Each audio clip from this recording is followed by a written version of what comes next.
ગુજરાત પ્રદેશ કોંગ્રેસના ઉપાધ્યક્ષ હીરા જોટવાએ ખેડૂતો અને સામાન્ય જનતાને અપીલ કરી છે કે તેઓ કોંગ્રેસ દ્વારા આયોજિત ખેડૂતોના સમર્થનમાં નીકળનારી રેલીમાં મોટી સંખ્યામાં જોડાય। હીરા જોટવાએ જણાવ્યું કે સોમનાથથી દ્વારકા સુધી કોંગ્રેસ દ્વારા ખેડૂતોના હિત માટે વિશાળ રેલીનું ખાસ આયોજન કરવામાં આવ્યું છે।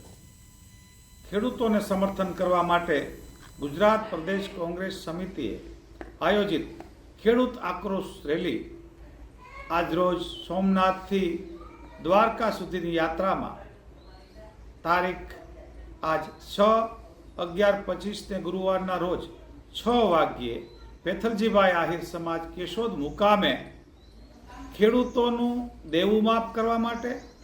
ખેડૂતોના MSP ટેકાના ભાવ માટે અને